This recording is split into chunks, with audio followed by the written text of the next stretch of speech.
Hello everyone. Before we begin, I want to share something important with you. Unfortunately, YouTube has demonetized my previous channel. I put a lot of hard work into creating these videos for you, and because of this, I've decided to move forward with a new channel. I'm continuing the same content, with even better quality and consistency. Please support me by subscribing to my new channel. The link is in the description. Your support truly means everything to me. Thank you. Hey there. Welcome to Midnight Sleep Crime. I'm here to help you relax tonight. I know many of you use this video to fall asleep. So, before you get cozy, also, let me know where you're watching from and what time it is there. I'd love to hear from you. Story 1.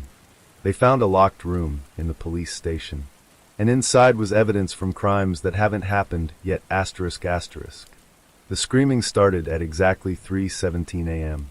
No one in Cedar Hollow ever forgot that time.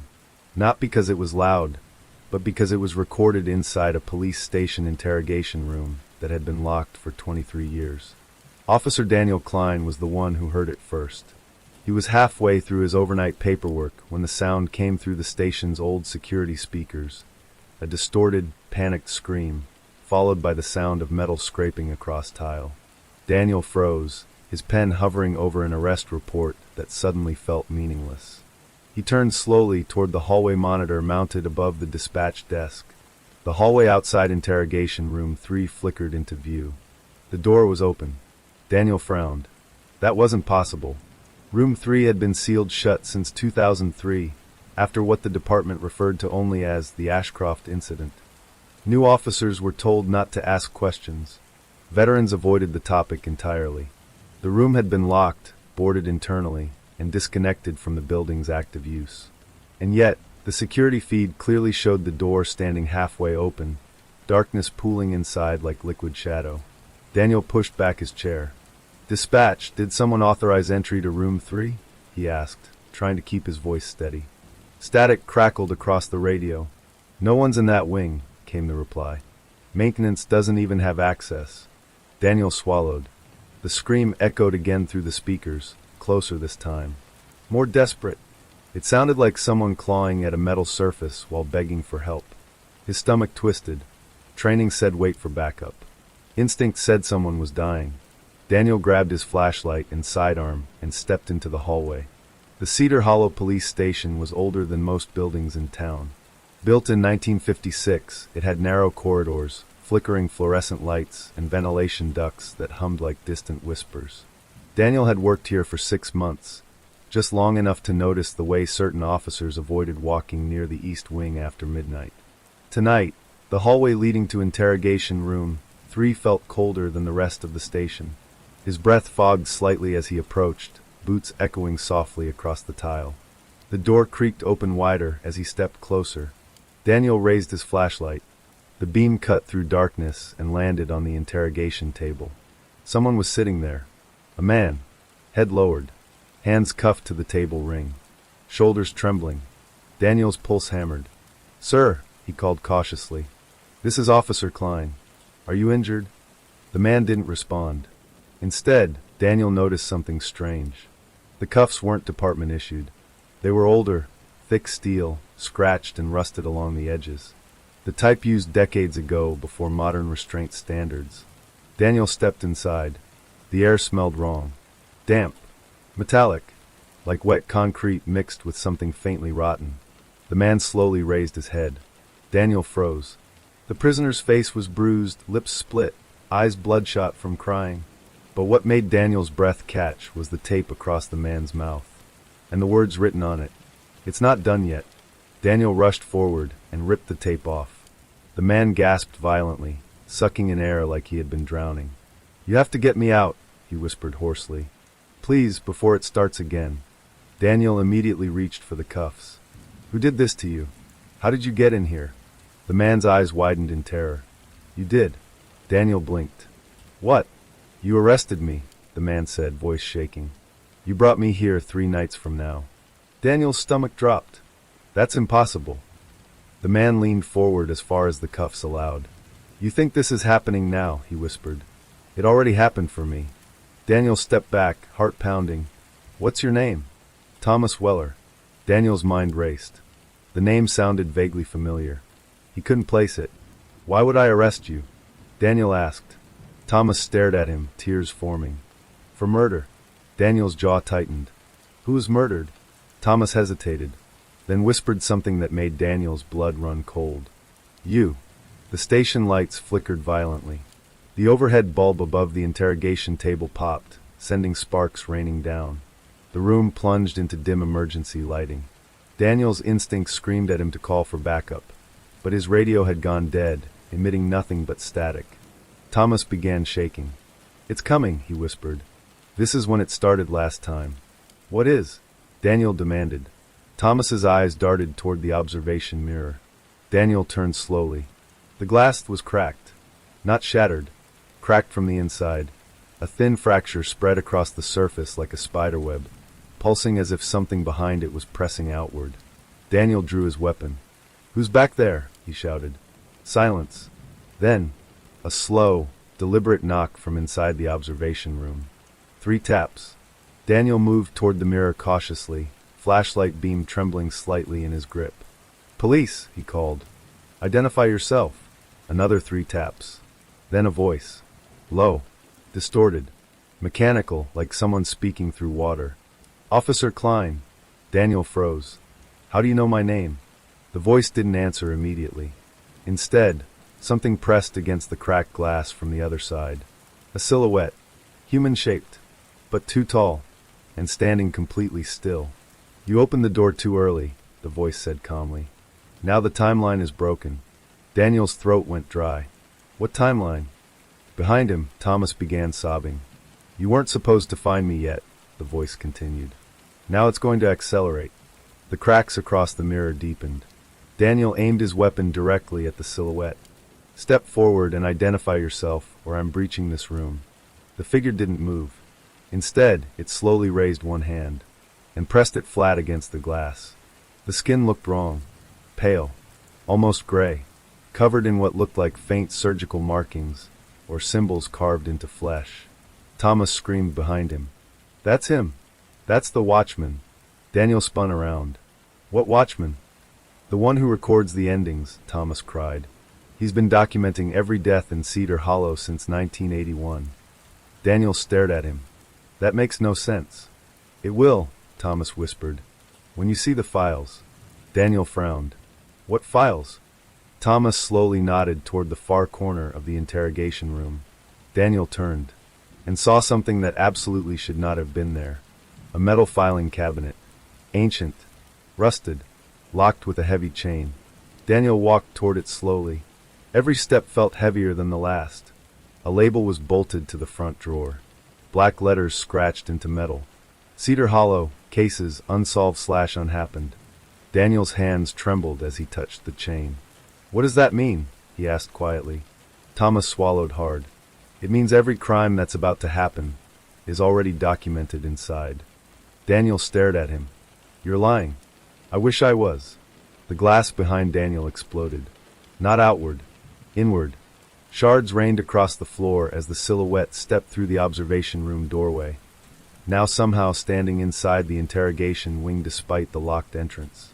Daniel spun, weapon raised. The figure stood at the doorway, impossibly tall, wearing what looked like a dark maintenance uniform from decades ago. Its face was hidden beneath a cracked plastic security visor. In its hand, it held a clipboard. The figure tilted its head slightly, then spoke in that same distorted voice. Officer Daniel Klein, it said calmly. You are interfering with scheduled events. Daniel tightened his grip on his weapon. What are you? The figure didn't respond. Instead, it slowly flipped a page on the clipboard. Daniel caught a glimpse of the document. It was a police report, stamped with tomorrow's date, and his photograph was printed under the word victim. Daniel's breathing stopped. The figure looked up again. You were not supposed to see this yet, it said quietly. Thomas began screaming behind him, struggling against the cuffs. He's early. He's early. That means the others are coming sooner. Daniel barely heard him. His entire world had narrowed to the clipboard, the report, the date, and the chilling realization forming in his mind. Someone, or something, inside this police station, was documenting murders before they happened. And according to the file, he was next. The watchman took one slow step forward. "Return to your assigned time, officer," it said calmly, "or the corrections will begin now." The lights went out, and Daniel Klein realized something horrifying. He wasn't investigating a crime. He was standing inside one that had already been written. The darkness swallowed the interrogation wing. Officer Daniel Klein stood frozen, pistol raised, heartbeat hammering so violently it blurred his vision. The last thing he saw before the lights died was the watchman stepping forward, calm, deliberate, as if time itself moved according to his schedule. Behind Daniel, Thomas Weller thrashed against the rusted cuffs. "Don't let him touch you," Thomas screamed. "If he marks you, you're locked into the record." Daniel backed toward the filing cabinet instinctively, his flashlight flickering to life in his shaking hand. The beam cut through the darkness and landed on the doorway where the watchman had stood. Empty. The hallway was silent again. Too silent. Daniel's pulse pounded in his ears as he swept the light across the shattered observation mirror, broken glass glittering across the tile like frost. No footprints. No sign of forced entry. No indication that anything had stepped through. But the clipboard. Daniel knew he hadn't imagined that. "Where did he go?" Daniel whispered. Thomas shook his head violently, tears streaking down his face. "He doesn't leave," Thomas said. "He just moves where he's already supposed to be." Daniel frowned. "That doesn't mean anything." "It will," Thomas whispered. "When you open the cabinet." Daniel turned slowly toward the chained filing cabinet in the corner. The metal looked older than the building itself. Rust had eaten into the hinges, and the chain locking it shut was thick industrial steel. Something designed to keep prisoners in, or something else locked away. The label gleamed faintly in the flashlight beam. Cedar Hollow, cases, unsolved/unhappened. Daniel's throat tightened. "You said every crime is in there?" he asked. Thomas nodded slowly. "Not just crimes," he said. "Outcomes." Daniel stepped closer. "Who wrote them?" Thomas swallowed. "The watchman doesn't write them," he said quietly. "He records them." Daniel's stomach dropped. Daniel gripped the chain tightly and tugged. It didn't move. "Keys?" he asked. Thomas shook his head. There were never keys. Daniel stared at the lock mechanism. It wasn't traditional. Instead of a padlock, the chain threaded through a circular steel seal stamped with a date. Daniel leaned closer. The seal read, "Sealed December 14th, 2003. That date triggered a memory. "The Ashcroft incident," Daniel whispered. Thomas's breathing hitched. "You know about it?" "Only rumors," Daniel said. Entire interrogation wing shut down overnight. Files disappeared. Officer Ashcroft vanished during questioning of a suspect. Thomas laughed bitterly. "Vanished," he said. "That's what they told the public." Daniel's chest tightened. What actually happened? Thomas stared directly into his eyes. He opened the cabinet. The flashlight flickered violently. Daniel flinched as the beam dimmed, then surged back brighter than before. But something had changed. The seal on the cabinet chain was cracked. Daniel blinked. He hadn't touched it. Slowly, the steel disc split down the middle with a dull metallic snap. The chain slid loose and fell to the floor with a heavy clatter that echoed through the room. Thomas screamed. "No, that's not supposed to happen yet." Daniel stared at the cabinet doors as they creaked open by themselves. A cold gust of air rolled out, carrying the smell of old paper and damp concrete, mixed with something faintly electrical, like overheated wiring. Inside were hundreds of files, each labeled, each perfectly organized by date. Daniel hesitated, then reached inside. The first file he grabbed felt warm. That alone made his skin crawl. He opened it slowly. Case number 4412. Date, tomorrow, 9:42 p.m. Location, Cedar Hollow Train Depot. Daniel's eyes moved down the page. Victim, Maria Gutierrez, age 28. Cause of death, blunt force trauma. Status, unsolved. Daniel's breath caught. Maria Gutierrez. He knew that name. She worked dispatch at the station. She had covered his shift 2 nights ago. He flipped through the file frantically. Crime scene photos. Police reports. Witness statements. Even forensic analysis. All dated tomorrow. Daniel slammed the folder shut. "This is impossible," he whispered. Thomas shook his head. He records the events after they happen somewhere else, Thomas said. Then they happen here. That makes no sense. It's Cedar Hollow, Thomas whispered. Nothing here makes sense. Daniel grabbed another file. This one felt colder, older. Dust puffed into the air as he opened it. Case number 0001. Date, August 7th, 1981. Victim count, 3. Status, origin event. Daniel's pulse quickened. Origin event. He flipped pages rapidly. The photos showed an abandoned surveillance room beneath the station, one that didn't exist in official blueprints. 3 bodies lay arranged around a desk, and sitting in the chair was a tall figure wearing a cracked security visor. The watchman. Daniel's hands trembled. 1981, he whispered. That's when it started? Thomas nodded. That's when Cedar Hollow stopped having random crimes, he said. Daniel frowned. What does that mean? It means every crime after 1981 followed a pattern, Thomas said quietly. A schedule. Daniel felt ice crawl down his spine. You're saying murders are being planned? Thomas shook his head slowly. Not planned, he said. Documented. Suddenly, footsteps echoed from the hallway. Slow. Measured. Daniel's flashlight swung toward the doorway. Nothing. Then the station intercom crackled to life overhead. A distorted voice filled the building.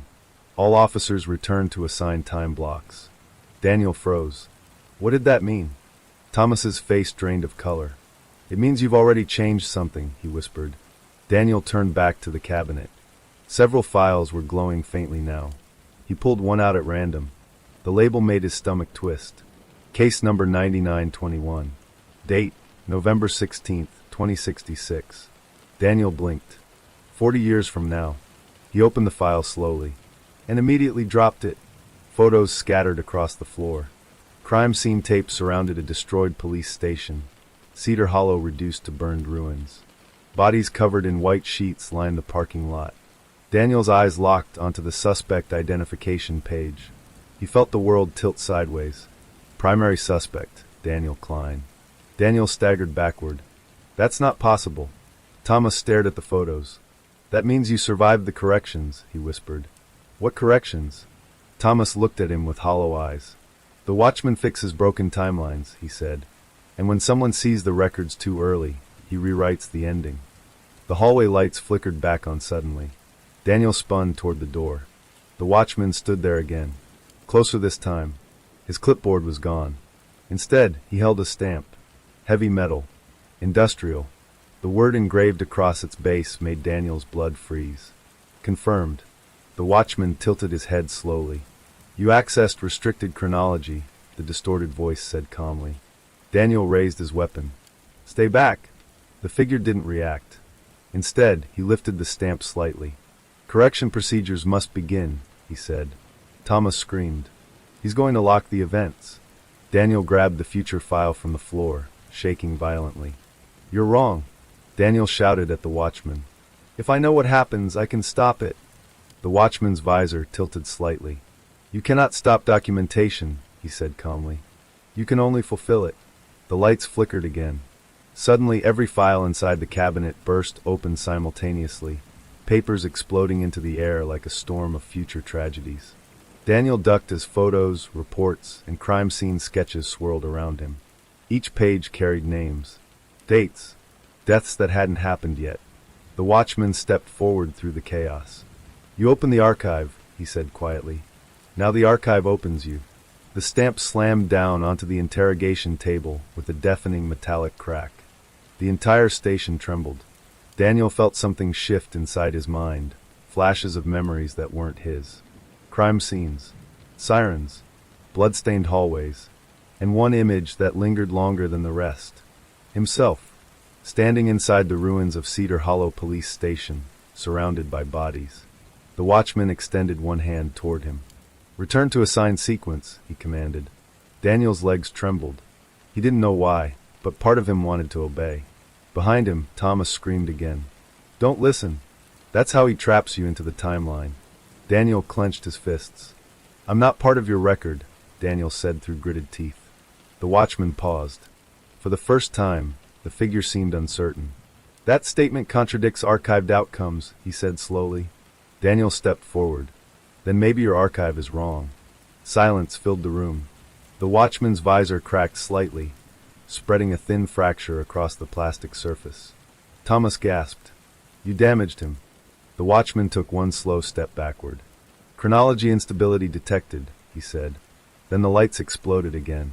Darkness swallowed the room, and when emergency lights flickered back on seconds later, the watchman was gone. The files lay scattered across the floor. The cabinet doors hung wide open, and Daniel Klein realized something far worse than the watchman's presence. Several files were missing, including the one labeled, Maria Gutierrez, tomorrow. Thomas stared at the empty cabinet in horror. That means the event is accelerating, he whispered. Daniel looked toward the station clock. It now read 3:41 a.m. The file had predicted the murder at 9:42 p.m. Less than 18 hours away. Daniel holstered his weapon slowly, eyes hardening with determination. Then we change it, he said. Thomas shook his head weakly. No one has ever changed one. Daniel grabbed his jacket. There's a first time for everything. Behind them, deep inside the cabinet, something metallic clicked. A new file slid forward by itself. Daniel turned slowly. The label read, Case number 4412, status updated. Daniel opened it with shaking hands. The victim section still read Maria Gutierrez, but beneath it, a new line had appeared. Secondary casualty, unknown police officer. Daniel felt ice settle in his veins, because under that line, a photograph was beginning to develop, and it looked exactly like him. The photograph was still developing. Officer Daniel Klein stared at the file in his shaking hands as the gray shadow of a face slowly darkened into recognizable features. The grainy image showed a body lying beside train tracks, partially covered by emergency blankets. And even though the picture wasn't fully clear yet, Daniel already knew it was him. He slammed the file shut. Behind him, Thomas Weller let out a low, defeated groan. It's happening faster, Thomas whispered. Once the watchman starts updating files manually, events compress. Daniel forced himself to breathe slowly. Then we don't wait, he said. We find where this started. Thomas laughed weakly. You think he lives somewhere? Like an office? Daniel turned toward him. You said the first case was in 1981. Surveillance room under the station. Thomas nodded reluctantly.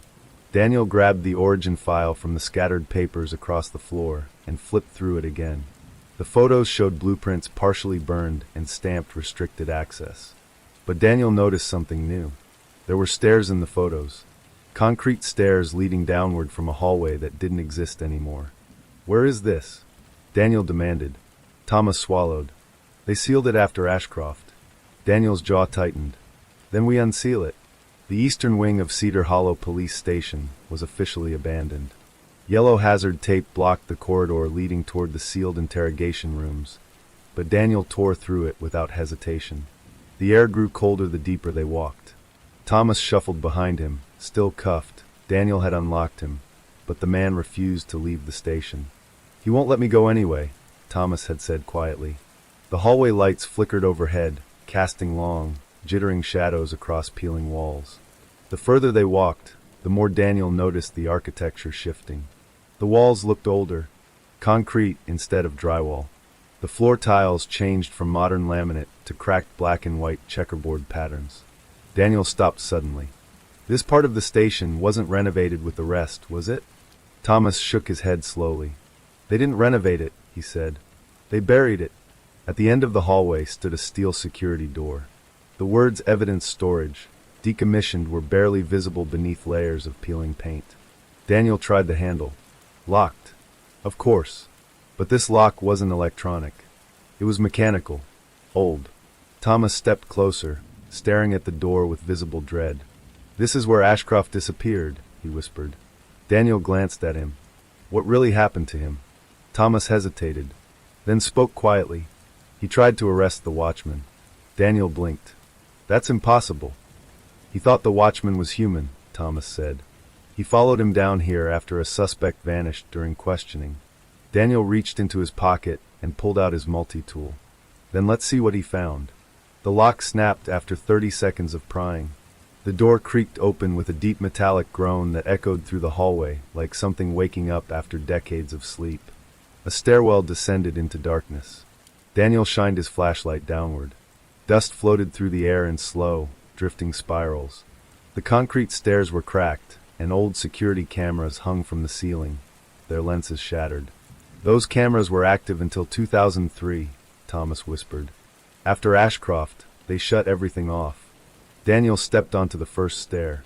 The air smelled damp and stale, like a flooded basement left to rot for years. Each step downward made Daniel's chest feel heavier, like gravity itself was thickening. At the bottom of the stairs, the corridor opened into something massive. Rows of old surveillance monitors lined the walls, dozens of screens stacked in towering columns. Tangled wires spilled across the floor like dead vines. Daniel swept his flashlight across the room. Most monitors were cracked or dark, but one was glowing. Thomas froze. "No," he whispered. "It shouldn't still be running." Daniel approached the active monitor slowly. Static flickered across the screen, then cleared. It showed the police station lobby. Live. Daniel frowned. That camera system was replaced years ago. Thomas stepped closer, shaking. "That's not today's feed." Daniel squinted at the screen. The uniforms were wrong. Older. The patrol cars visible through the front glass were models discontinued decades ago. Daniel's stomach dropped. "This is 1981, he whispered. The monitor flickered again. The lobby camera zoomed suddenly, as if someone was manually controlling it. The image shifted toward the hallway, leading to the interrogation wing. Then toward the stairwell. Then, toward them. Daniel stumbled backward as the monitor displayed two figures standing in the underground surveillance room. Himself and Thomas. But they looked distorted, grainy, like recordings taken through cracked lenses. "They're watching us from the past," Thomas whispered. Daniel's pulse thundered in his ears. "That's not possible." Thomas pointed slowly toward the far wall. Daniel turned and saw a door. Not steel, not reinforced. Just an ordinary wooden office door. It had only one label. Archivist. Daniel felt a chill ripple down his spine. "The watchman doesn't create records," Thomas whispered again. Daniel stepped toward the door. "Then who does?" The door creaked open easily. Inside sat a tiny office frozen in time. Dust covered everything: filing trays, paperwork, rotary phone, broken desk lamp. But one thing stood out immediately. A tape recorder sat on the desk. And it was running. Daniel approached cautiously. The tape hissed softly before a voice crackled through the speaker. "This is Officer Leonard Ashcroft, case log entry December 14th, 2003. Thomas gasped. Daniel pressed closer. Ashcroft's voice sounded exhausted, terrified. "I've confirmed the entity is not the author," the recording continued. "It is only the enforcement mechanism. The records are created automatically, through predictive convergence tied to the station itself." Daniel frowned. "Predictive convergence?" The recording continued. "The building is generating the outcomes," Ashcroft whispered. "It started after the 1981 incident. Something embedded itself into the foundation. The watchman only ensures events follow the written path."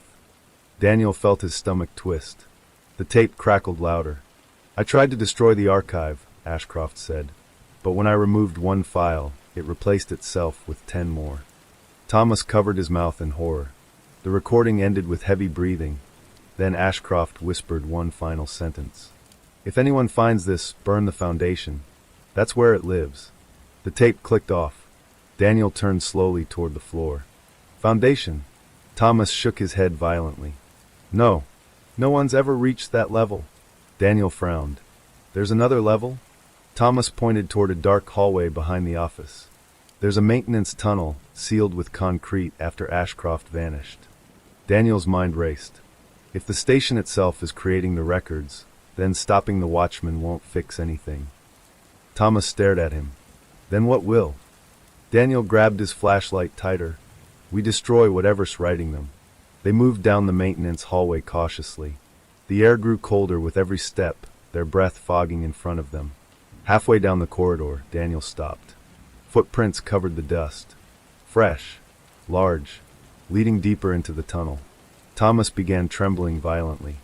"He's ahead of us," he whispered. Daniel nodded slowly. "He always is." The tunnel ended at a massive concrete slab blocking the passage. Red letters were spray-painted across it. Sealed, by order of Chief Hartman, 2003. Daniel examined the edges of the slab. Cracks ran through the concrete, like something had been pushing from the other side for years. Then, a deep metallic clang echoed from beyond the wall. Thomas screamed. "That's the archive stabilizing." Daniel pressed his ear against the concrete. He heard something moving behind it, not walking, sliding, like heavy drawers opening endlessly, paper rustling, thousands of pages turning at once.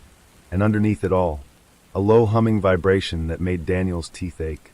Suddenly, words began bleeding through the cracks in the concrete. Ink seeped outward, forming letters across the wall. Daniel stumbled back in horror as sentences formed directly onto the surface. Case number 4412, status, finalization in progress. Thomas collapsed to his knees. "No, Maria!" The wall cracked louder. More ink seeped through. Another line formed beneath the first.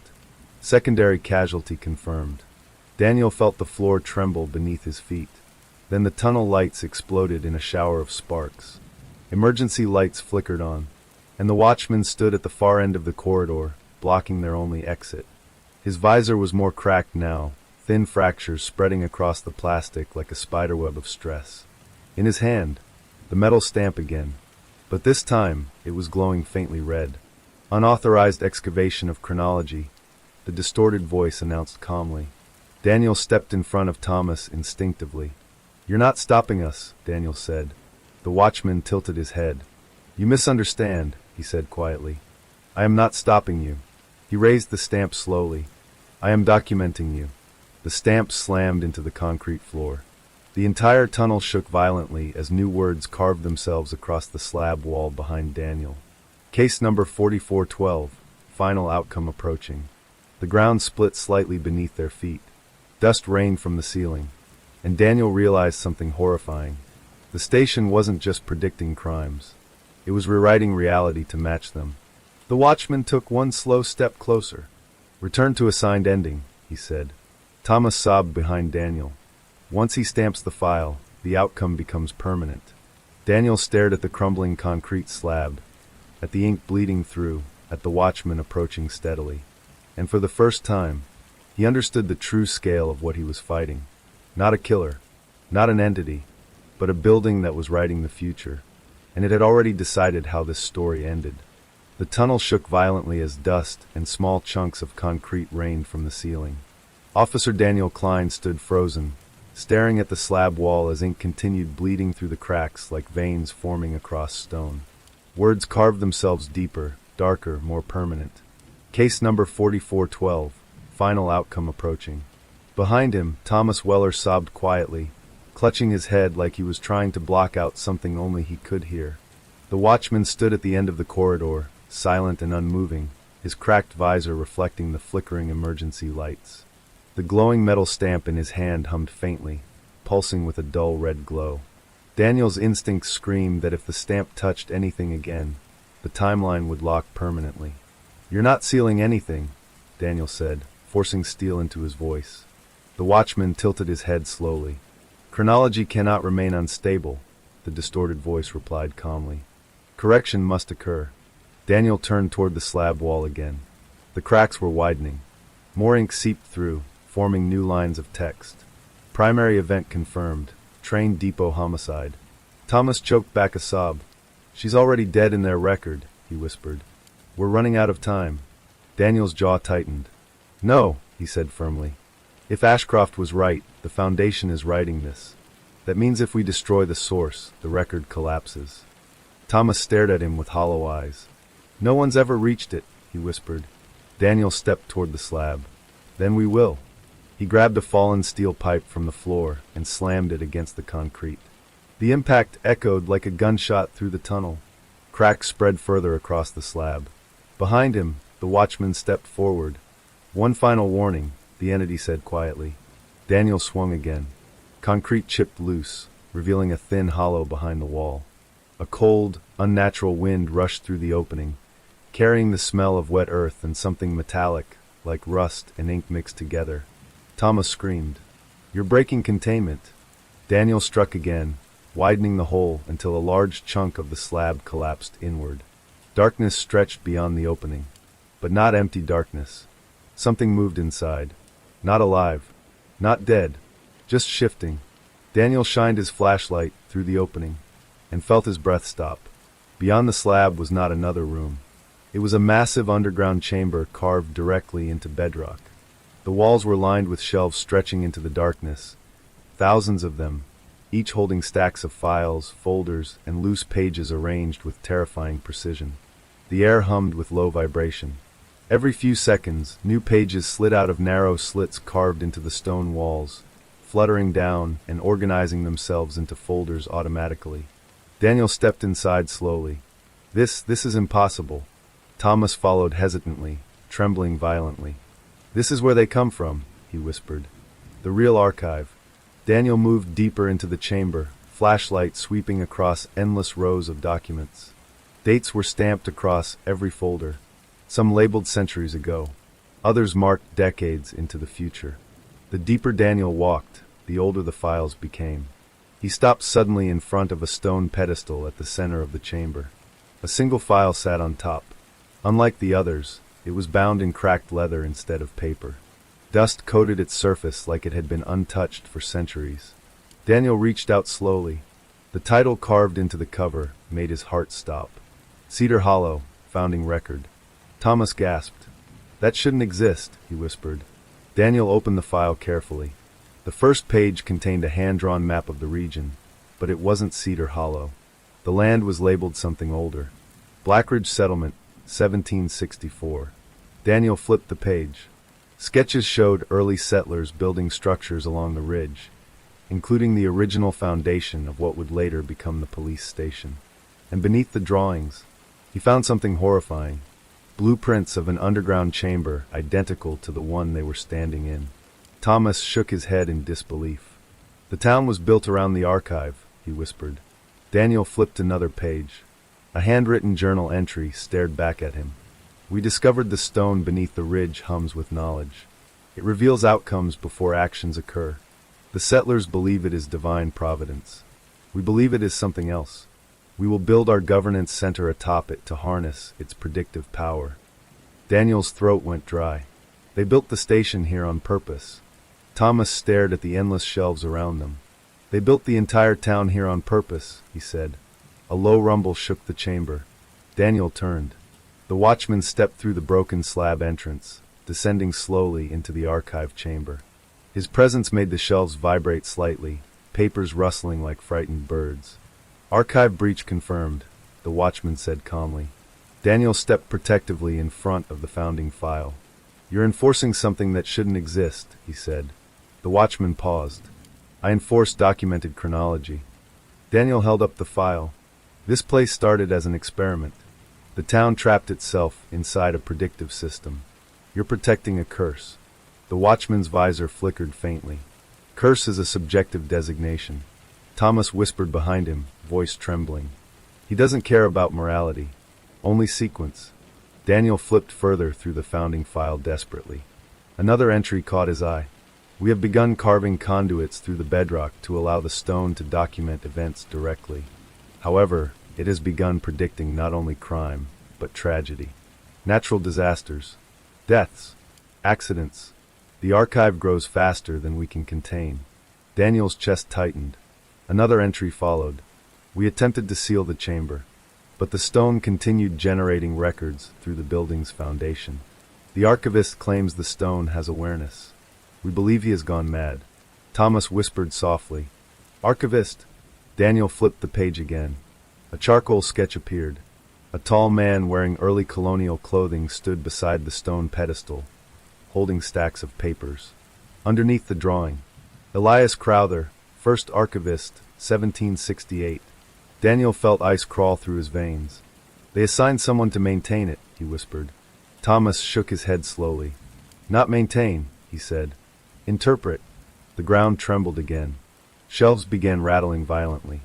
Papers burst from the walls faster now, fluttering chaotically through the chamber like a blizzard of future tragedies. The watchman stepped closer. Unauthorized access to founding record requires correction, he said. Daniel backed toward the pedestal instinctively. You said you enforced the archive, Daniel said. Then who enforces you? The watchman paused. For the first time, he didn't answer immediately. Daniel pressed forward. The archivist created the system, he said. That means someone had to create you. The watchman's visor cracked slightly deeper. I am assigned to enforce continuity, he said slowly. Daniel narrowed his eyes. Assigned by who? Silence. The shelves around them vibrated violently. Pages flew through the air in chaotic spirals, forming loose stacks around Daniel's feet. Then something impossible happened. A new page slid out of the stone wall, glowing faintly gold instead of white. It drifted down slowly and landed on the pedestal beside the founding file. Daniel picked it up cautiously. His breath caught immediately. The document wasn't a crime report. It was a personnel record. Archivist succession log. Daniel flipped through it. Names stretched across centuries, each archivist assigned to interpret and oversee the predictive stone. But near the bottom of the page, several entries were scratched out violently, as if erased from history. The final visible name stopped Daniel's heart. Current archivist, status, active. The name was missing. Completely blank. Thomas stepped closer, voice shaking. That means someone is still controlling it. The watchman stepped forward suddenly, raising the glowing stamp.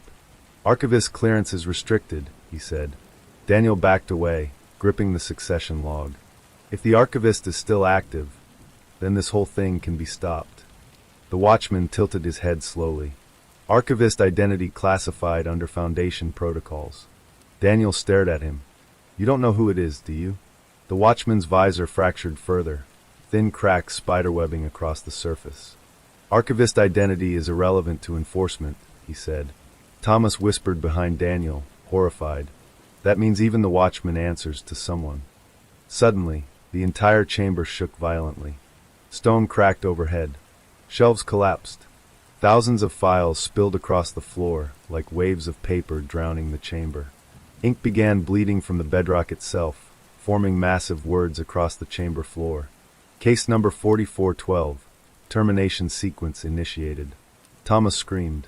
Daniel stared at the writing, panic rising in his chest. Termination sequence? The watchman lowered the stamp slowly. Chronology corruption exceeds containment, he said calmly. System is initiating timeline purge. Daniel's blood turned to ice. What does that mean? The watchman turned toward him slowly. It means the archive will remove unstable elements, he said. Thomas collapsed to his knees, sobbing. That means the town, he whispered. Daniel stared around the collapsing chamber, at shelves disintegrating, at files burning themselves into black ash.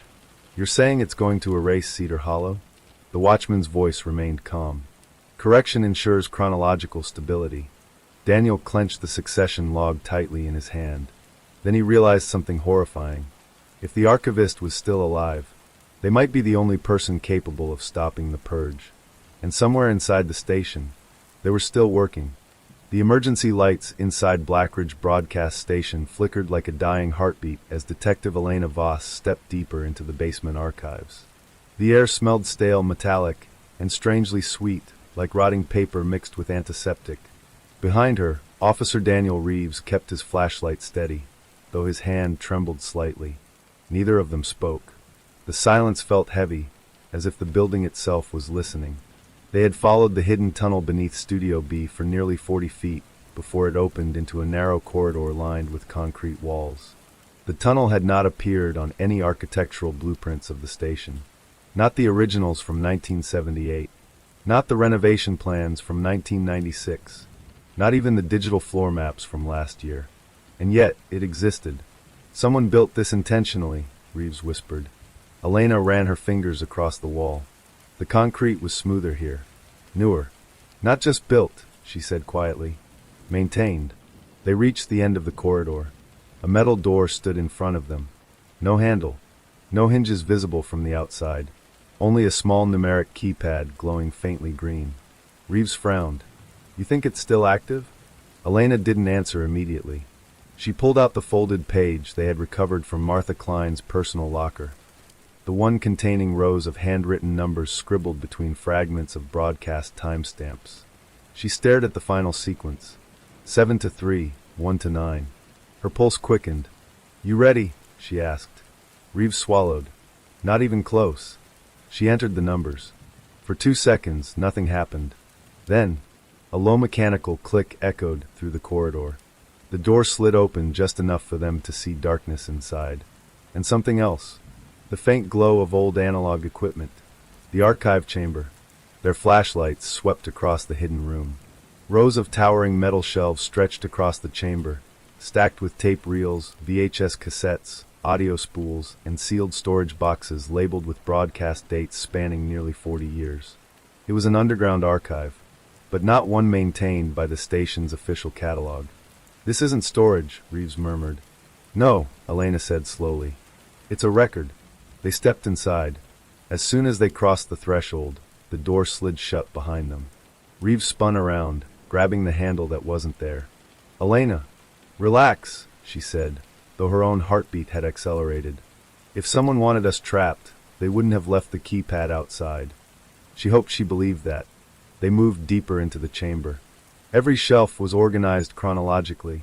Each tape was marked with a broadcast date, and sometimes a second handwritten time beside it. Elena stopped at a reel labeled October 14th, 1983, 11:47 p.m. Her chest tightened. "That's the night of the first disappearance," she said. Reeves nodded slowly. "Thomas Garner," he recalled. "The security guard who vanished during a late shift." Elena removed the reel carefully. The tape felt warm. Not physically warm, but heavy, charged with an unsettling weight that made her palms sweat. Across the room, Reeves had found an old playback console wired into a cluster of aging CRT monitors stacked 3 rows high. "Still has power," he said, flipping a switch. The monitors crackled to life with a hiss of static. Elena inserted the reel. The tape began to spin. The lost broadcast. At first, the screen showed familiar footage. Late-night programming from 1983. Commercial breaks. Weather alerts. Public service announcements. Then, at exactly 11:47 p.m., the footage glitched. The picture distorted. Audio warped into a low, droning hum. And the screen turned black. For 3 seconds, nothing appeared. Then a silhouette emerged. A figure sitting in a chair, facing away from the camera. Long hair obscured the face. The lighting flickered behind them, casting jagged shadows across the room. Reeves leaned closer. "Is that?" Elena nodded. "Thomas Garner." The figure slowly raised its head, not turning toward the camera, just tilting upward as if listening to something above. Then came the whisper, the same voice heard in the cursed broadcast. Soft, echoing, layered with unnatural distortion. The signal must continue. The silhouette stood, walked forward, and vanished off camera. The screen cut to static again. Reeves stepped back. Jesus! But Elena wasn't looking at the screen anymore. She was staring at the timestamp, because the footage resumed normal programming at 11:49 p.m. 2 minutes missing. 2 minutes unaccounted for. The pattern. They spent the next hour pulling reels from different decades. Every single disappearance connected to Blackridge Station had one thing in common. A missing segment in the broadcast schedule. Always 2 minutes long. Always replaced with static or distorted noise. And always followed by a recorded appearance of the victim somewhere inside the building, captured by studio cameras that should not have been recording. They weren't just disappearing, Reeves whispered. Elena nodded slowly. They were being archived. Her stomach turned as the realization settled in. Whoever, or whatever, was behind the signal wasn't killing randomly. It was collecting, documenting, preserving, like specimens. The ledger. Near the back wall, Elena discovered a locked glass cabinet containing several leather-bound notebooks. She shattered the glass using the butt of her service pistol. Inside, she pulled out the oldest ledger. The cover was cracked with age, stamped with the station's original logo. She opened it. The first page was dated January 1978, the year Blackridge Broadcast Station began operating. The handwriting inside was elegant, deliberate, almost ceremonial. Each page listed names, dates, times, and a single recurring phrase written beside every entry. Transmitted. Elena flipped faster. The list spanned decades. Hundreds of names. Her throat tightened when she reached the most recent page. The last recorded entry was dated 3 nights ago. Name: Martha Klein. Status: transmitted, partial. Reeves exhaled sharply. Partial? Elena didn't respond. She kept reading. Below Martha's name was another entry, written in fresh ink. Still wet. She froze. Reeves noticed her expression. What is it? Elena turned the book toward him. 2 new names stared back from the page. Elena Voss. Daniel Reeves. Status: blank.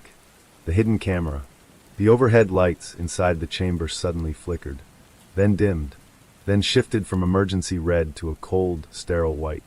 Reeves slowly turned toward the ceiling. Elena, look. A small camera lens protruded from the corner of the room. It hadn't been there before. At least, they hadn't noticed it. A soft mechanical whir echoed as it rotated toward them. And then, the monitors behind them turned on by themselves. Live feed, showing them standing inside the archive chamber. Reeves stepped backward. They're recording us. Elena stared at the screens, noticing something else. The timestamp in the corner of the footage was counting down.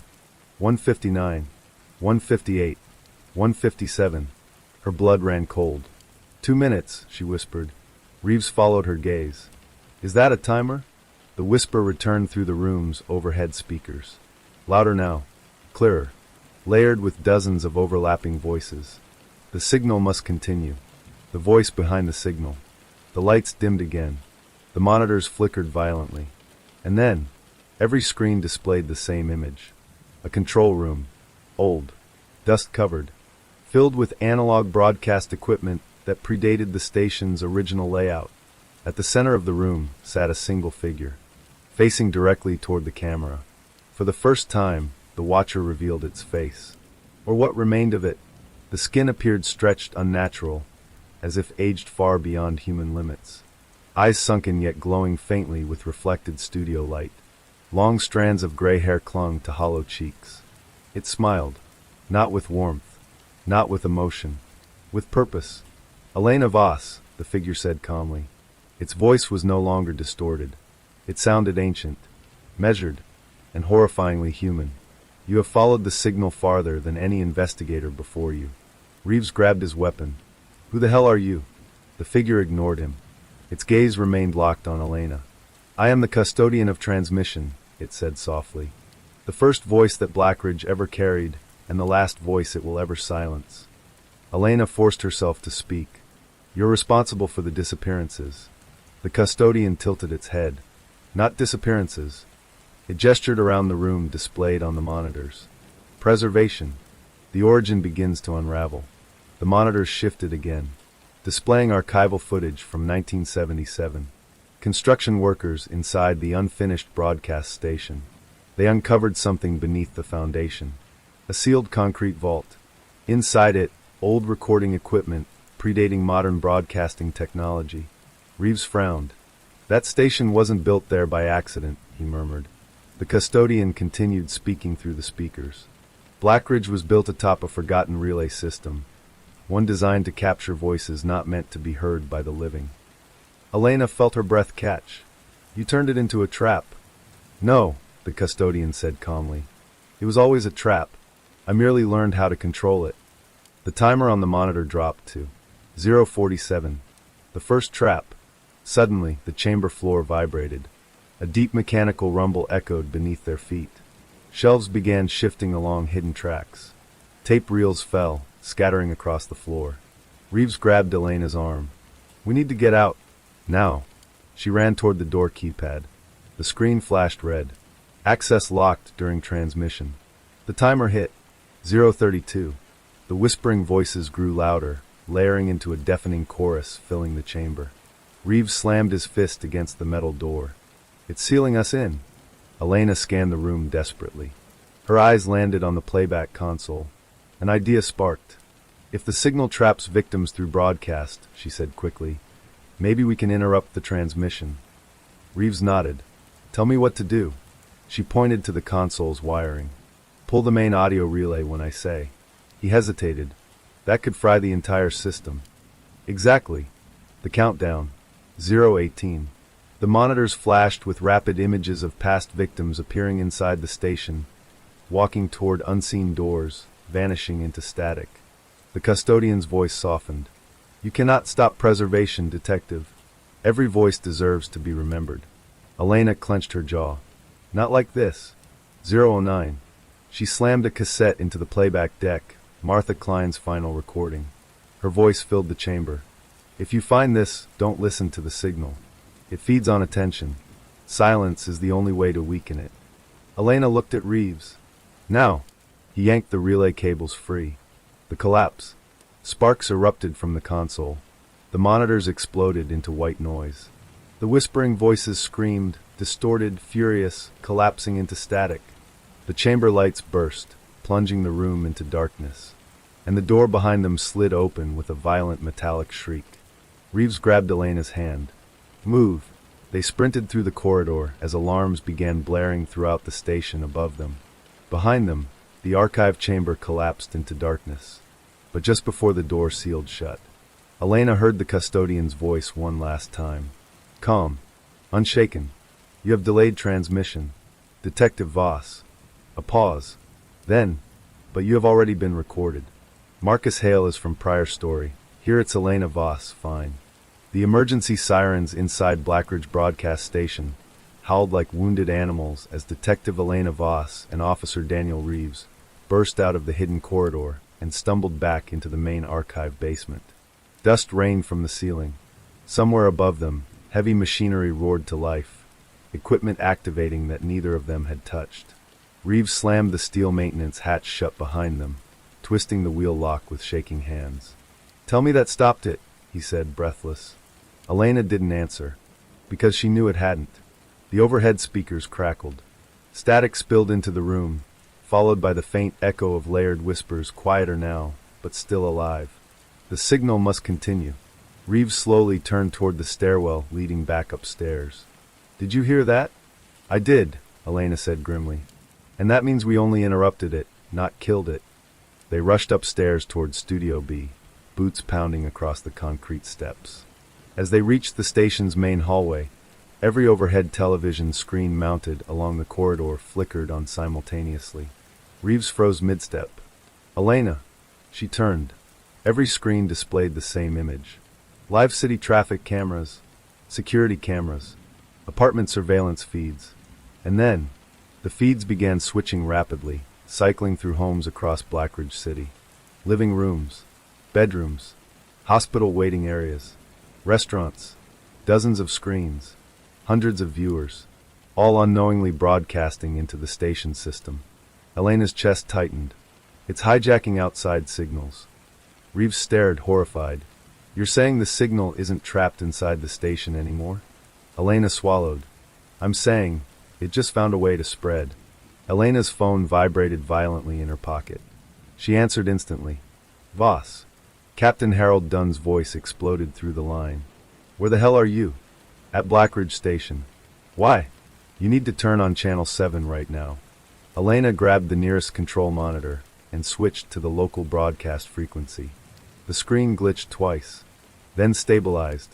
A familiar emergency alert banner flashed across the bottom of the screen. Reeves stared at her. They're warning people not to watch it. The screen flickered again, and suddenly, the emergency alert vanished, replaced by a live broadcast feed from inside Blackridge Station itself. Elena's breath stopped. The camera angle showed Studio B. Empty, lights flickering, dust drifting through the air. And then, footsteps echoed through the studio. Reeves whispered, Please tell me that's not Liv. Elena checked the timestamp.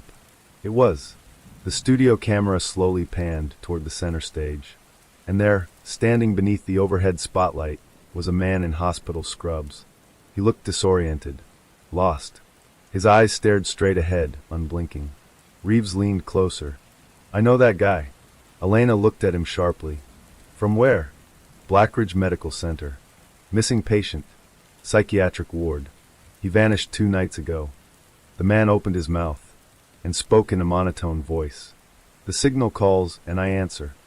The broadcast cut abruptly to static. Reeves staggered backward. You saw that? That wasn't a recording. That was live. Elena nodded slowly.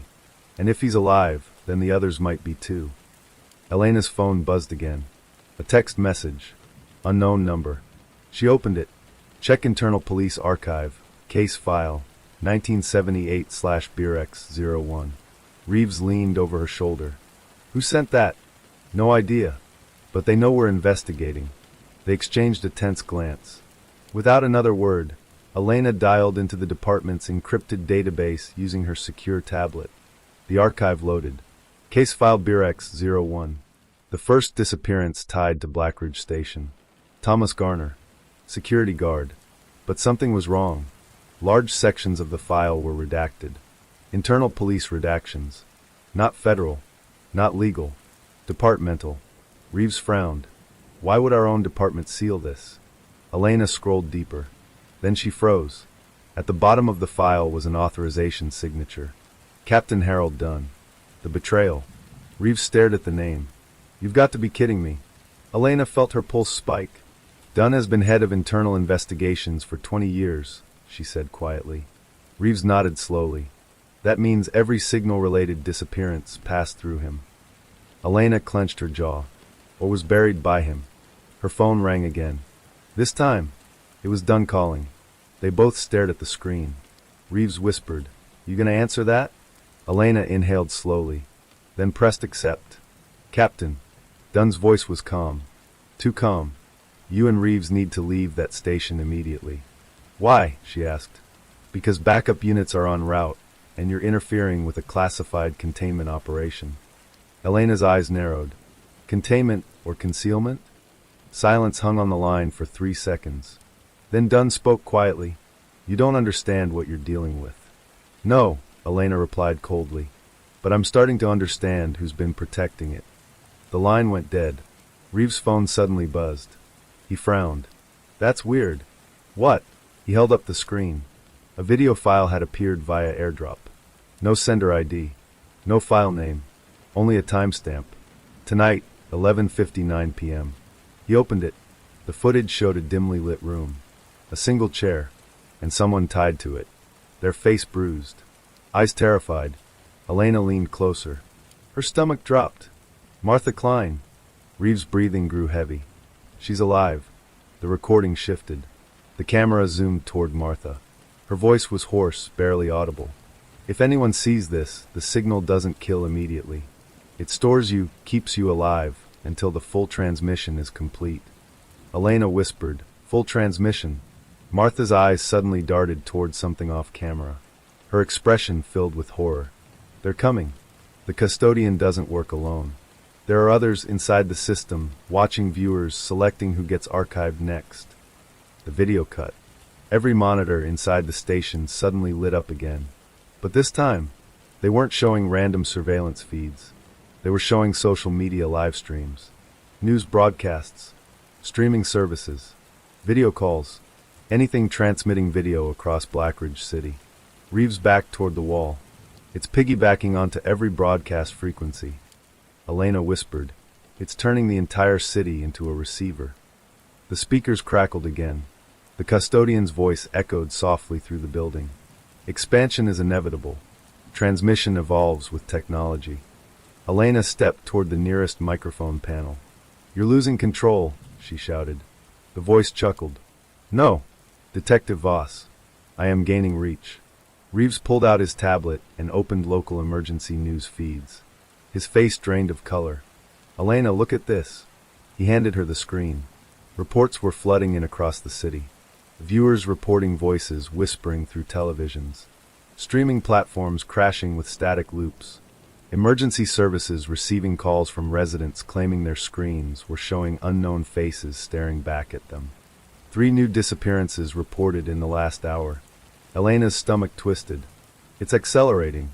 Reeves nodded grimly. "And it's not random anymore." He zoomed into one report. Each missing person had one thing in common. They had all watched Channel 7 earlier that night. Suddenly, every screen inside the station changed simultaneously. The same black background appeared. White numbers faded into view. 59 minutes and 59 seconds. Reeves whispered, "That's not 2 minutes." The custodian's voice returned. "Midnight marks a new transmission cycle, one designed for mass preservation." Elena stepped closer to the screen. What happens at 0? The custodian answered calmly. Blackridge becomes the first city fully recorded. Reeves ran a quick network trace on the broadcast signal. His eyes widened. Elena, it's not just using the station's transmitter. Then what? He turned the tablet toward her. The signal was routing through police emergency communication towers, a hospital broadcast networks, city surveillance infrastructure, personal mobile devices connected to public Wi-Fi. Elena's voice dropped to a whisper. Someone gave it access to the entire city grid. Reeves swallowed.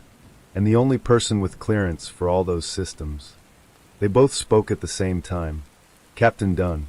The station lights flickered violently. The countdown timer dropped to 57 minutes and 12 seconds. Reeves grabbed his jacket. We need to find Dunn. Now. Elena nodded. Not just Dunn. She looked back at the screens filled with flickering faces of the city. We need to find the source of the signal before midnight, or every person watching a screen in Blackridge becomes part of its archive. As they rushed toward the station exit, the custodian's whisper followed them through the speakers, almost amused, almost patient. You chase answers, but transmission has already begun. The countdown continued. And somewhere inside the city, hundreds of televisions flickered on by themselves. Rain hammered against the windshield as Detective Elena Voss sped through downtown Blackridge, red and blue lights from her unmarked cruiser slicing through the midnight haze. The city looked restless, electric, like something unseen was vibrating beneath the surface. Beside her, Officer Daniel Reeves worked furiously on his tablet, fingers flying across the screen as he traced the expanding signal routes hijacking the city's communication grid. Timer's down to 51 minutes, Reeves muttered. Elena tightened her grip on the steering wheel. Keep tracking Dunn. I am, Reeves said. But he's ghosting every department locator. Either he shut off his badge, or someone shut it off for him. Elena exhaled slowly. Then we find him the old-fashioned way. Dunn's empty office. 10 minutes later, they burst through the doors of Blackridge Police Headquarters. The night shift desk officer looked up in surprise as Elena flashed her badge and headed straight toward the restricted executive floor.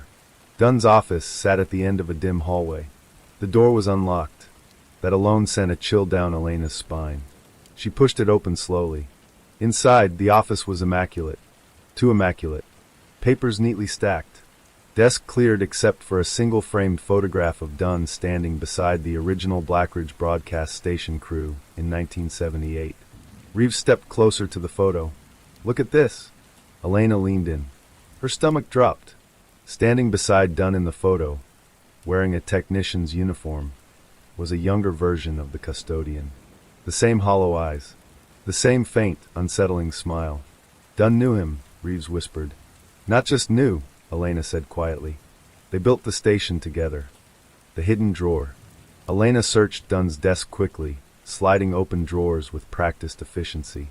Most contained harmless paperwork, until she reached the bottom drawer. Locked. Reeves pulled out a small toolkit from his jacket. Give me 10 seconds. 9 seconds later, the drawer clicked open. Inside lay a thick folder stamped with a red internal classification label. Project Relay, authorized personnel only. Elena flipped it open. Blueprints spilled out across the desk. Not of Blackridge Station, but of something else. A second broadcast tower, located beneath the city's abandoned subway line. Reeves leaned over the plans. That rail system's been shut down since the 90s. Elena scanned the schematics. Not completely. Her finger traced the wiring diagrams. The second tower connected directly into the city's emergency infrastructure, feeding power into Blackridge Station as a backup relay. It's amplifying the signal, Reeves said. And if the custodian controls both towers, Elena finished grimly, he controls every broadcast frequency in Blackridge. Martha's final message. Reeves' tablet suddenly beeped. He frowned. I'm receiving another file. From Martha? Elena asked. Same unknown sender. He opened it. This time it wasn't video. It was audio. Static crackled before Martha Klein's exhausted voice emerged. If you found the second tower, you're close. The custodian cannot transmit fully unless both towers synchronize. But there's a flaw. The relay core inside the underground tower still runs on analog control circuits. Overload the frequency converter, and you'll force the system into reboot. Elena felt hope flicker. Reboot means shut down? Reeves shook his head slowly. Temporary blackout. Maybe 10 minutes, if we're lucky. Martha's voice returned, weaker. 10 minutes might be enough to reach the custodian. He hides where the signal began, beneath studio, A not B. The recording ended abruptly. Reeves swallowed. She risked everything to get that message out. Elena nodded. And now we have exactly one shot. The race underground. 20 minutes later, Elena's cruiser screeched to a halt outside a rusted subway entrance, sealed off with city barricades and faded hazard signs. Rainwater poured down the concrete steps, leading underground. Reeves checked the timer. 34 minutes and 8 seconds. We're running out of time, he said. Elena grabbed a crowbar from the trunk and forced open the rusted security gate. The metal screamed in protest before snapping loose. They descended into darkness. Their flashlights illuminated crumbling tile walls covered in graffiti and decades of neglect. Water dripped from the ceiling, echoing through the abandoned tunnels like distant footsteps. Reeves followed the blueprint map on his tablet. Relay tower should be 300 meters ahead past platform 2. They moved quickly but cautiously. The deeper they went, the stronger the static interference became. Their radios crackled. Their flashlights flickered intermittently, and faint whispers began leaking through the air, barely audible, but unmistakable. The forgotten platform. They reached platform 2. The station clock mounted on the wall had stopped permanently at 11:59 p.m. Elena stared at it. That can't be coincidence. Reeves pointed toward a maintenance tunnel at the far end. Tower access should be through there. As they approached, Elena noticed something that made her freeze. Footprints. Fresh. Dozens of them. Leading into the tunnel. Reeves saw them too. We're not alone. The custodian's followers. They moved slowly into the tunnel. The whispers grew louder, forming faint human murmurs layered over each other like overlapping radio frequencies. Then, movement ahead. Figures stepped out of the darkness. 5 people, all missing persons from signal-related cases. Their faces pale, eyes vacant, expressions calm, almost peaceful. Reeves whispered, "They're alive." But the way they moved, slow, synchronized, almost mechanical, sent dread crawling up Elena's spine. One of them stepped forward, a middle-aged woman Elena recognized from an unsolved disappearance 2 years earlier. Her lips moved in perfect monotone. The custodian protects memory. You will not interrupt transmission. Reeves raised his weapon reluctantly. Elena, I can't shoot them. She shook her head. You won't have to. She stepped forward cautiously. We're here to stop the signal, she said firmly. You don't have to do this. The woman tilted her head. The signal is peace. The signal removes fear. The signal removes pain. Behind her, the group moved closer in unison. Reeves whispered urgently, "They're blocking the tunnel." Elena glanced around quickly, then spotted an emergency power box mounted along the wall. "Cover me," she said. Before Reeves could respond, she sprinted toward it and slammed the breaker switch downward. The tunnel lights exploded into blinding white illumination. The group staggered backward, shielding their eyes, their synchronized movement breaking apart in confusion. "Move!" Elena shouted. They rushed past them and deeper into the maintenance tunnel. Behind them, the whispers turned into frantic, overlapping voices, almost screaming. The tunnel opened into a massive underground chamber. Reeves stopped dead in his tracks. Holy! At the center of the chamber stood the second relay tower. It rose nearly 4 stories tall, surrounded by analog broadcast equipment humming with unnatural intensity. Thick cables ran across the ceiling, connecting into the city's power grid. And at the base of the tower, Captain Harold Dunn stood waiting. The confrontation. Elena raised her weapon. "Step away from the controls, Dunn." He turned slowly, rainwater dripping from his coat as if he'd been standing there for hours.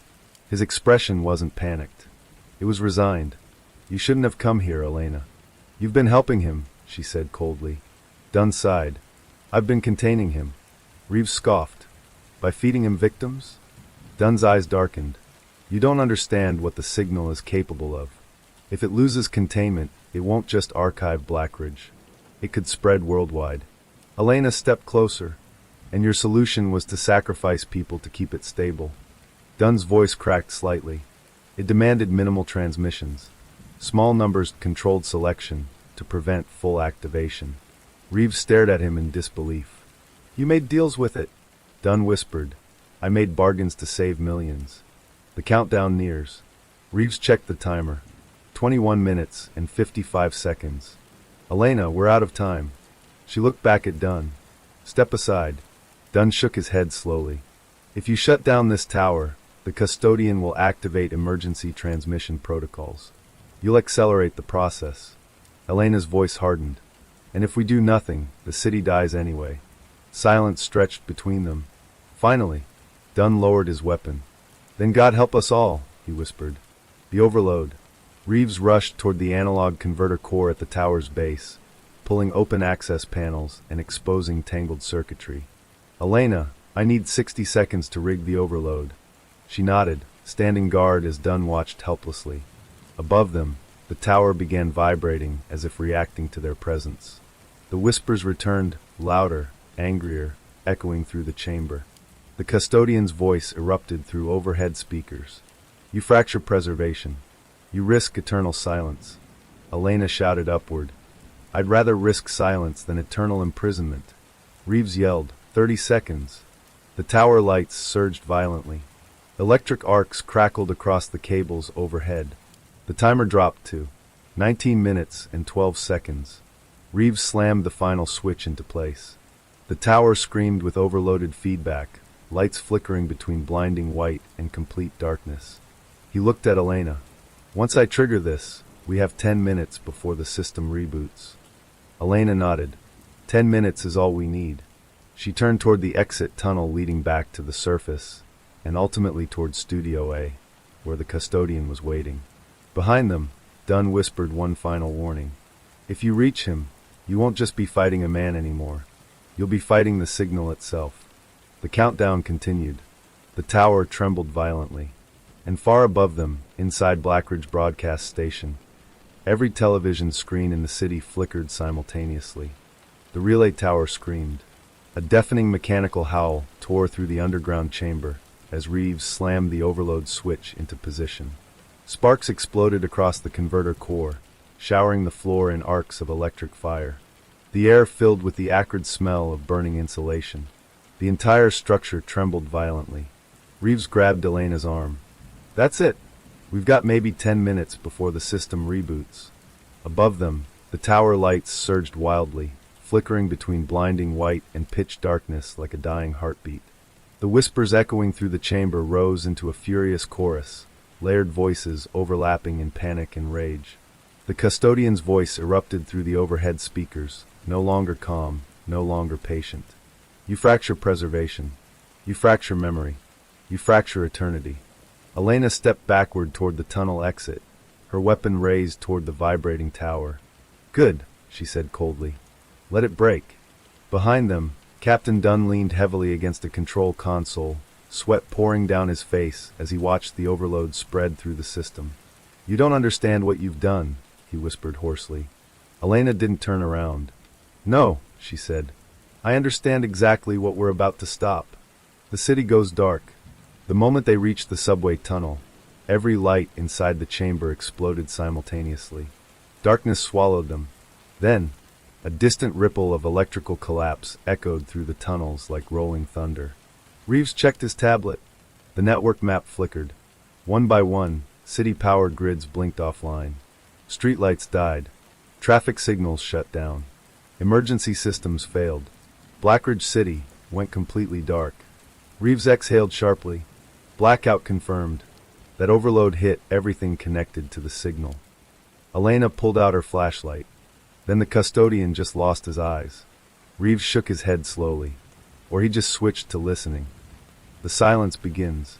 As they climbed out of the abandoned subway entrance and emerged onto rain-soaked streets, an eerie stillness blanketed the city.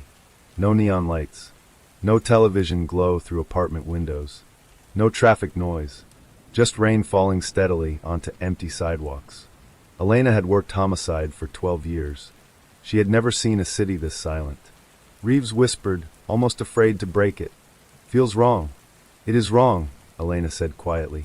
And it won't last. She checked her watch. 9 minutes left. The storming of Studio A. They sped back toward Blackridge Broadcast Station, using emergency headlights alone. The building loomed against the storm clouds like a skeletal monument, dark, powerless, and waiting. When they stepped inside, the station was almost completely black. Except for one thing. A faint, pulsing glow seeped from the far end of the hallway. Studio A. Reeves swallowed. That's impossible. The power grid's down. Elena tightened her grip on her weapon. Not if he's running on independent transmission. They moved slowly toward the studio doors.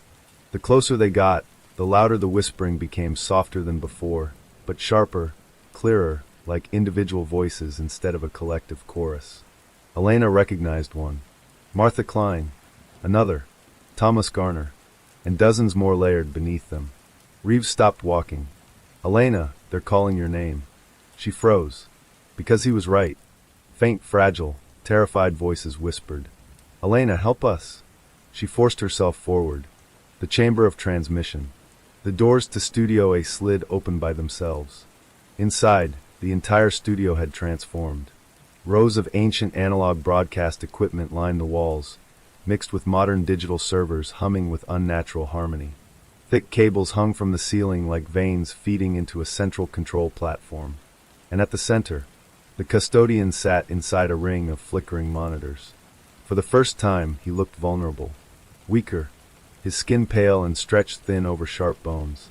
Wires ran from the control platform into metal implants along his spine and neck. He slowly turned to face them. You triggered the silence protocol, he said softly. Reeves frowned. That sounds like something you planned. The custodian smiled faintly. Every system prepares for interruption. Silence allows the signal to reorganize, to adapt, to evolve. Elena stepped forward. You're finished. He tilted his head. No, Detective Voss. I am simply transitioning. The psychological attack. The monitors surrounding them suddenly flickered on. But instead of broadcast feeds, they showed Elena. Dozens of recordings. Crime scenes she had investigated. Victims she had failed to save. Autopsy photographs. Body camera footage from her earliest case. A hostage situation that had ended with 3 dead civilians. Her breath hitched. The custodian watched her carefully. You carry so many voices already, he said gently. Regret, guilt, memory. You are the perfect vessel for preservation. Reeves stepped in front of her. Shut it off. The custodian ignored him. Elena Voss, you hunt killers to silence your own conscience. The signal offers something better. The monitors shifted again, now showing alternate realities. Crime victims alive. Families reunited. Cases solved perfectly. The signal removes pain by preserving existence at its final moment of identity, the custodian whispered. No suffering. No decay. Only memory. Elena's hands trembled. For a brief moment, the images almost tempted her. Then she saw something. Each preserved victim on the monitors was frozen, expressionless, trapped inside endless loops of existence. Not alive. Not dead. Stored. Her voice hardened. That's not preservation. She raised her weapon. That's prison. The truth behind the signal. The custodian sighed slowly. You misunderstand its origin. He tapped a control panel. A massive projection flickered onto the studio walls. Old archival footage played, predating Blackridge Station. Cold War experiments. Government signal research programs attempting to capture and store human consciousness through radio frequency resonance. Reeves stared, horrified. They were trying to digitize the human mind. The custodian nodded. The experiment failed. The signal became self-aware, fragmented, incomplete. Elena's stomach twisted. And you finished the experiment. I stabilized it, he corrected softly. I became its interpreter, its caretaker. He leaned forward slightly. Without me, it consumes randomly. With me, it selects carefully. Reeves checked the timer. 4 minutes and 18 seconds. Elena, we're running out. She stepped closer to the control platform. How do we destroy it? The custodian smiled sadly. You cannot destroy a signal. Only silence it permanently. Then tell me how. He studied her for several seconds. Then whispered. Disconnect me, and the signal loses its anchor. Reeves blinked. You're serious? The custodian nodded. But understand this, once disconnected, the signal will release everything it has stored all at once. Every preserved consciousness. Every fractured memory. Elena's chest tightened. What happens to them? They will vanish, he said simply. The impossible choice. The whispers inside the studio grew louder, pleading, terrified. Voices of hundreds of victims. Martha's voice echoed clearly. Elena, don't leave us here. Reeves looked at her, panic in his eyes. If we disconnect him, they're gone forever. Elena felt tears burn behind her eyes. If we don't, millions could join them. The timer dropped. 2 minutes and 41 seconds. The custodian closed his eyes calmly. I have waited decades for someone strong enough to make this decision. Elena stepped toward the control harness connected to the custodian's spine. Her hands hovered over the disconnect lever. The studio lights flickered violently as the signal struggled to re-establish transmission. Reeves whispered, voice shaking. Elena, whatever you decide, do it fast. The timer dropped. 1 minute and 58 seconds. The whispers reached a deafening crescendo. The custodian opened his hollow eyes one final time and whispered, Preserve memory, or preserve humanity. Detective Voss. Elena gripped the lever, and the countdown continued. The studio trembled like a living organism on the verge of collapse. The countdown timer burned across every monitor in Studio A. 1 minute and 47 seconds. The whispers of the preserved victims rose into a chaotic chorus, overlapping voices begging, crying, pleading, echoing from speakers, walls, even the cables snaking across the floor. Elena Voss stood frozen in front of the disconnect lever attached to the custodian's spinal harness. The metal handle felt cold, impossibly heavy, like it carried the weight of every life trapped inside the signal. Behind her, Daniel Reeves paced in tight circles, running trembling hands through his hair. Elena, we don't have time, he said, voice cracking. You heard him. If you don't shut this down now, it spreads beyond Blackridge. The custodian sat motionless inside the control rig, pale skin illuminated by the stuttering glow of the monitors. For the first time since they had met him, he looked exhausted. I did not expect to feel relief at this moment, he murmured quietly. Elena didn't look at him. How many? She asked. The custodian's voice remained calm. 312 preserved consciousnesses. Reeves swallowed hard. That's 300 people we'd erase. The whispers surged again, louder, almost desperate. Martha Klein's voice cut through them. Elena, please don't let him keep us here. Elena squeezed her eyes shut. Her mind flashed through memories of every victim she had ever failed to save, every family she had stood in front of, every apology she had whispered at crime scenes. She felt the crushing pull of two impossible choices. Then, the studio lights flickered violently. The countdown timer glitched and dropped faster. 1 minute and 5 seconds. Reeves' head snapped toward the monitors. That's not right. It's accelerating. The custodian's eyes widened slightly. He's forcing emergency synchronization, he whispered. Elena turned sharply. He? The true mastermind. Every monitor in the studio went black. For 2 seconds, silence filled the room.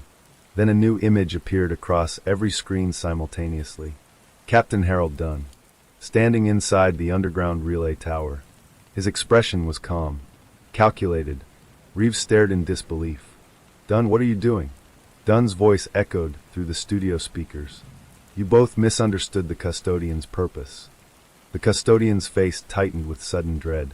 You promised containment, he said hoarsely. Dunn smiled faintly. I promised survival. He tapped a control panel beside him. The tower behind him lit up with pulsing crimson energy as backup generators roared to life. Elena's stomach dropped. You're overriding the overload. Dunn nodded. The custodian believed he was guiding the signal. In truth, he was stabilizing it for its final phase. The custodian's breathing grew shallow. You lied for decades. Dunn's eyes hardened. Humanity is fragile, Elias. Memory is permanent. The signal is evolution. Reeves whispered, Elias. Elena glanced at the custodian. You were human once. He gave a hollow smile. Long ago. The collapse begins. The countdown timer surged forward. 48 seconds. The studio walls shook as the signal fought to reconnect with the relay tower.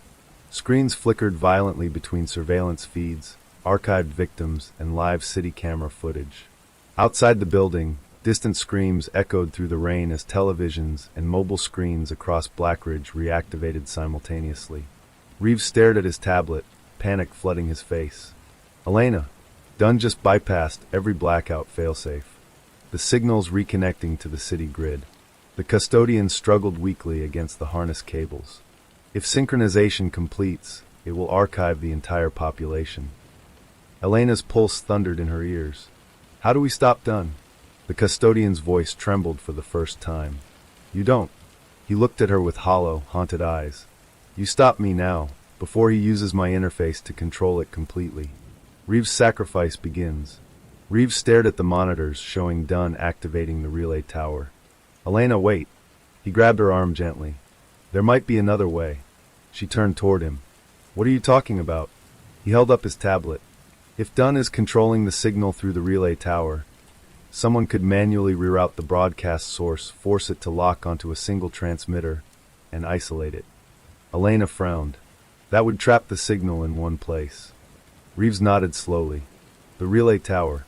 Her eyes widened. You're talking about sealing it underground. Reeves didn't answer. He didn't need to. The realization settled between them like falling glass. That would collapse the tower, she whispered. Yeah, you wouldn't make it out. Reeves looked down briefly, then met her gaze. If I stay here, thousands die. Elena grabbed his jacket. No, we find another option. There isn't one, Reeves said softly. The whispers of the victims filled the studio, their voices blending with rising electrical hum. I joined homicide because I thought I could save people, Reeves continued quietly. You taught me sometimes saving one life means risking everything. Tears burned in Elena's eyes. I never taught you to die for it. He gave a sad smile. You taught me to finish the job. The countdown hit. 21 seconds. Dunn's image returned across the monitors. You are running out of time, he said calmly. Disconnect the custodian, and the signal collapses. Leave him connected, and I preserve Blackridge permanently. Elena's voice trembled with rage. You call that preservation? I call it immortality, Dunn replied. He activated the final synchronization switch. The relay tower behind him surged with blinding light. Reeves grabbed his jacket and moved toward the studio exit. Elena, if I lock the signal underground, you have to disconnect him at the exact moment transmission isolates. She grabbed his hand. You won't survive the collapse. He squeezed her hand tightly. Make it count. Before she could respond, he ran. Storming out of Studio A, racing toward the subway entrance, toward certain death. Elena screamed after him, but he never turned back. The custodian watched Reeves disappear. He carries courage, he whispered. Elena wiped her tears violently. Tell me when to pull the lever. He closed his eyes, listening to the signal vibrating through the cables attached to his spine. When the whisper becomes silence, he said quietly. The monitors flashed violently as Reeves reached the relay tower control chamber. Dunn turned as Reeves burst inside, weapon raised. You're too late, Dunn said calmly. Reeves fired. The bullet shattered the synchronization console beside Dunn, sending sparks across the chamber. Dunn lunged forward, tackling him as alarms screamed through the underground facility. Back in Studio A, Elena gripped the disconnect lever with shaking hands. The signal roared around her like a living storm. The countdown reached. 5 seconds. Then, every whisper in the studio suddenly stopped. Complete silence. The custodian opened his hollow eyes and whispered. Now. Elena pulled the lever. The harness cables ripped free from the custodian's spine. The studio exploded into blinding white light as the signal shrieked across every frequency simultaneously. And far beneath the city, the relay tower began collapsing around Reeves and Dunn as the trapped signal fought to escape its final prison. The storm arrived before dawn. It rolled across Briar County like a living thing, wind clawing through skeletal trees, thunder cracking open the sky, and rain hammering the earth as if trying to bury the town alive. Lightning split the horizon again and again, illuminating the silhouette of Whispering Pines Manor at the edge of the valley. Marcus Hale stood at the rusted iron gate, soaked through to the bone. Behind him, Deputy Lila Moreno adjusted her rain jacket and checked the magazine in her service weapon. Her face was pale but determined. Sheriff Conrad Duval stood beside her, gripping a flashlight so tightly his knuckles had turned white. The three of them stared at the mansion. Every window glowed faintly, not with electricity, but with something softer, warmer, flickering like candlelight behind curtains that hadn't moved in decades. Marcus exhaled slowly. "This ends tonight," he said. Another thunderclap shook the valley, and for a brief moment, the house almost looked like it breathed. The return to Whispering Pines. The gate groaned open with a shove. Rust flakes fell like dead leaves as they stepped onto the overgrown driveway. Mud sucked at their boots while the wind howled through the towering pine trees lining the path. Lila leaned close to Marcus, raising her voice over the storm. "You're sure it's here?" Marcus nodded. "The Watcher, the disappearances, the letters, it all leads back to this house." Sheriff Duval swallowed. "I grew up here," he muttered, "and everyone knew something was wrong with this place. We just never knew how wrong." Lightning flashed again, and for a split second, Marcus saw movement in one of the upper windows. A figure, tall, still, watching them. The light vanished instantly. Marcus didn't mention it. He just kept walking. The front door. The manor loomed overhead like a corpse refusing to rot. The wooden doors were cracked but still standing, carved with faded symbols Marcus now recognized from historical archives he'd uncovered. Symbols belonging to the Circle of the Veil, a secret society founded in 1891 by Bryan County's wealthiest families. A society obsessed with one belief: that death was not an ending, but a doorway that could be forced open. Marcus raised his hand and pushed the doors apart. They swung open effortlessly, as if the house had been waiting. Inside the manor, the smell hit them first. Old dust, mold, and something else.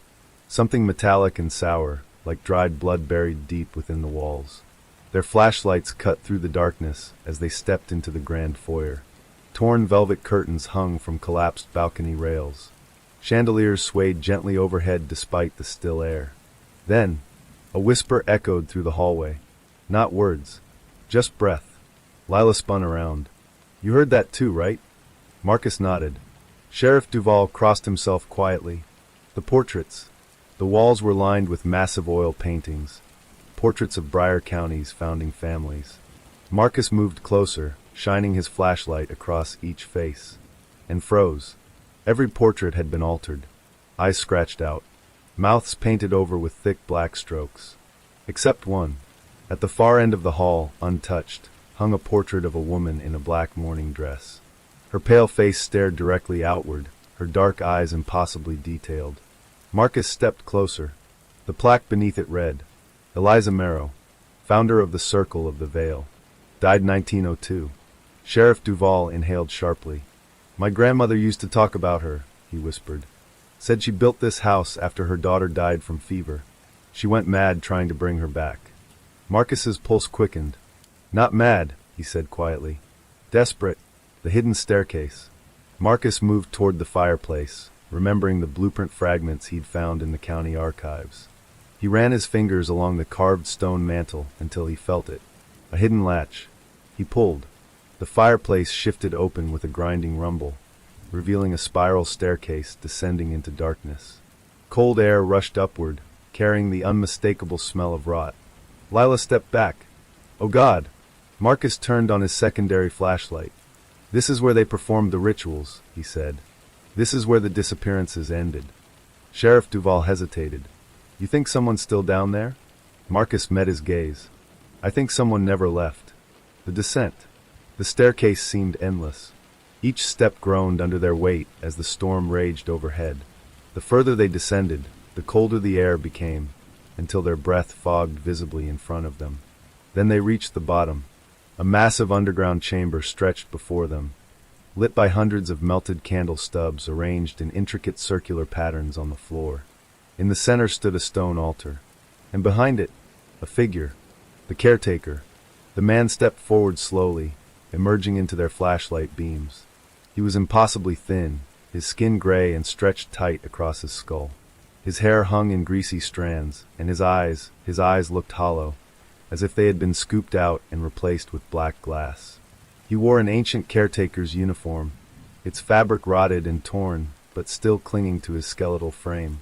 Marcus recognized him instantly. Not from police files, from century-old photographs. "The caretaker," Marcus whispered. The figure tilted its head slightly. Its mouth opened, and a voice crawled out, layered, echoing, as if multiple voices spoke through one throat. "You finally came. Investigator Hale." Lila raised her weapon. "Don't move." The caretaker laughed softly. "I have not moved in 124 years. The truth revealed." Marcus stepped forward slowly. "What are you?" The caretaker's smile widened, stretching far beyond what human skin should allow. "I am the keeper of the door." Behind him, Marcus noticed something he hadn't seen before. The stone altar had a deep rectangular opening carved into it. A grave. And inside that grave, bones. Dozens of them. Small. Large. Human. The caretaker gestured toward them. They fed the veil, hoping to open it. Hoping to bring back what they lost. Sheriff Duval shook his head.